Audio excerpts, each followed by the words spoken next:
Gênesis 18, 9-16. E disseram-lhe: Onde está Sara, tua mulher? E ele disse: Ei, lá está na tenda. E disse: Certamente tornarei a ti por este tempo da vida. E eis que Sara, tua mulher, terá um filho. E ouviu Sara à porta da tenda que estava atrás dele. E eram Abraão e Sara já velhos e adiantados a idade. Já a Sara havia cessado o costume das mulheres. Assim, pois, riu-se Sara consigo, dizendo: Terei ainda deleite depois de haver envelhecido, sendo também o meu senhor já velho? E disse o Senhor a Abraão: Porque se riu Sara, dizendo: Na verdade gerarei eu ainda, havendo já envelhecido. Haveria coisa alguma difícil ao Senhor? Ao tempo determinado tornarei a ti por este tempo da vida, e Sara terá um filho. E Sara negou, dizendo: Não me ri, porquanto temeu. E ele disse: Não digas isso, porque te riste. E levantaram-se aqueles varões dali e olharam para a banda de Sodoma, e Abraão ia com eles, acompanhando-os. Deus apareceu a Abraão nos carvalhais de Manre. O texto dá a entender que Deus apareceu em forma humana, e com ele 2 anjos também em forma humana.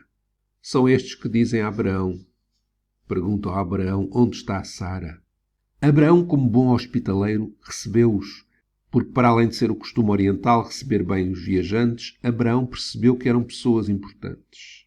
Mas provavelmente apenas quando eles lhe disseram o que Abraão tinha ouvido do próprio Deus e que está relatado nos capítulos anteriores, isto é, que ele teria um filho, foi aí provavelmente que Abraão terá começado a perceber de que quem estava diante dele não eram homens comuns. No entanto, Sara, que estava escutando o que foi dito, ela estava na tenda, ouviu Sara à porta da tenda que estava atrás dele. Sara, que estava escutando o que foi dito, riu-se consigo. Isto é, riu-se no seu interior.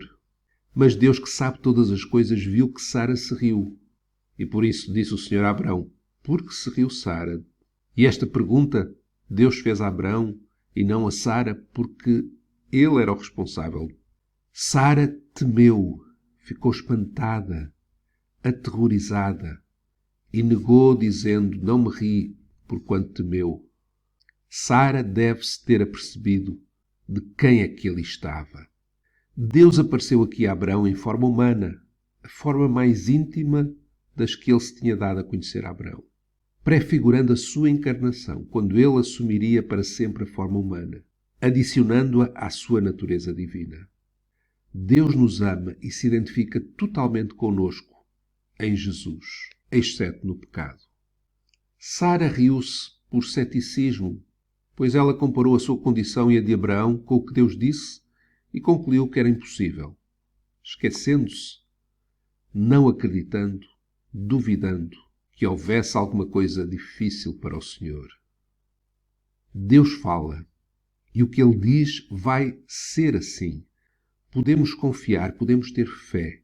Já não era a primeira vez que Deus tinha dito a Abraão que eles iam ter um filho.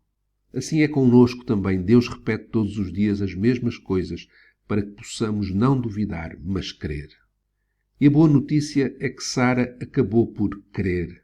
Em Hebreus 11:11 nós lemos: pela fé, também a mesma Sara recebeu a virtude de conceber e deu à luz já fora da idade, porquanto teve por fiel aquele que lhe tinha prometido. Sara mentiu, negou, quando o Senhor disse que ela se riu. Deus conhece a nossa incredulidade, o nosso pecado que nos leva tantas vezes a falhar, a não viver de acordo com a sua palavra. Mas Deus quer que confessemos o nosso pecado, não acrescentando pecado a pecado. No entanto, podemos ter esperança no Deus que conhece o nosso pecado e que prometeu que, se lhe confessarmos os nossos pecados, Ele é fiel e justo para nos perdoar os pecados. Primeira carta de João 1:9. Se confessarmos os nossos pecados, Ele é fiel e justo para nos perdoar os pecados e nos purificar de toda a injustiça. Deus é o centro nesta história. Ele apareceu a Abraão em forma humana, mas muitos anos mais tarde, Ele se fez homem, Ele desceu até nós em carne, na pessoa do Senhor Jesus. Ele veio a este mundo para nos lembrar que para Ele nada é impossível. Haveria alguma coisa difícil ao Senhor? Para Deus nada é impossível. E por isso Ele mesmo, em Jesus, viveu uma vida perfeita que agradou ao Pai. O Pai, para Ele, não há nada impossível. Agradou ao Pai dar-nos vida para nos tirar da morte.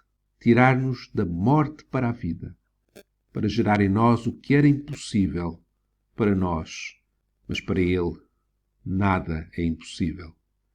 Deus sabia o que Sara pensou no seu coração. Deus conhece-nos. E tudo o que temos de fazer é, pelo poder do Espírito Santo,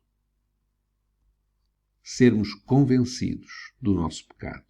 Confessá-lo e não acrescentarmos pecado a pecado, mas antes sermos transformados por este Espírito Santo, por Deus Espírito Santo, mais e mais à semelhança de Jesus.